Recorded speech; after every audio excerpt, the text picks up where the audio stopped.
Let's take a look at the new brushes I created for Corel Painter in August of 2019.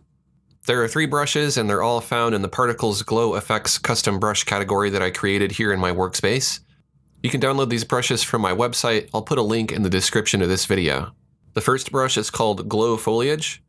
Now these are all glow brushes, which means that they're going to require a dark background. So I've gone ahead and filled my canvas with black. Now the color that I select is going to be important as well. Because these are glow brushes, they're going to build up lighter and lighter gradually until they reach white. So if you start with a color that's darker, you're going to get a better result. So I'm going to select this dark green color, and I will go ahead and paint. Now I'm doing kind of circular strokes, little squiggles, and just building this up into a shape. I want to think about the overall outline of the tree and then just kind of fill it in like this.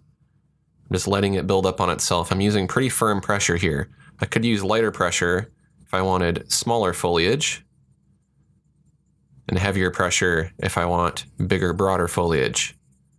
If I just tap and hold, you can see that I'm getting these rings of foliage.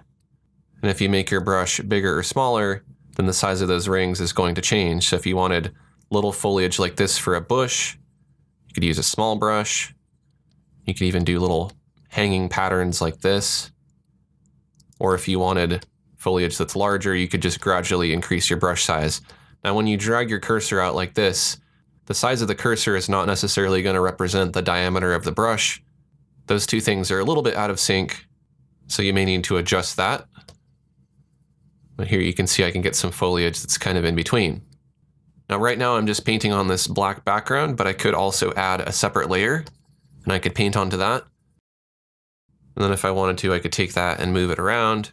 Now, if you want it to blend with the background, then you can change the composite method to screen, and then it will blend as if it's a light, rather than covering up the background.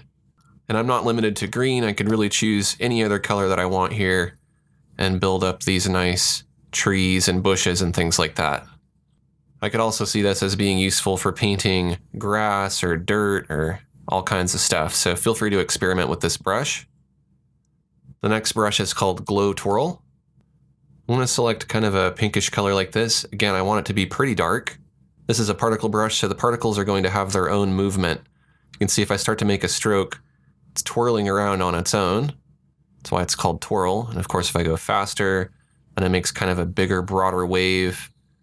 And if it eventually straightens out, then it'll just be kind of a straight brush like this. But you can kind of twirl it and spin it as you're painting, and those particles will take on a motion. And you can kind of spread that motion out along the stroke.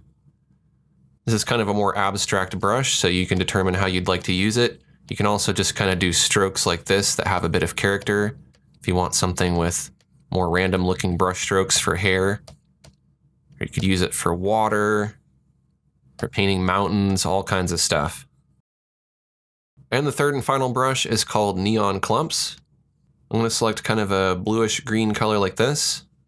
And if I paint with this brush, it's creating these really interesting fractal patterns. If I increase my brush, then those patterns are larger. And if I decrease my brush, then they're closer together. I can get something that's kind of in between. If I use lighter pressure, then I'm going to get a fainter mark that builds up slowly. If I use heavier pressure, then I'll get a more opaque mark. And if I paint in one place, I can kind of build this up on itself to create some really interesting backgrounds and different kinds of textures and things like that. It's really nice and random and organic looking. You can create something like this really quickly and easily.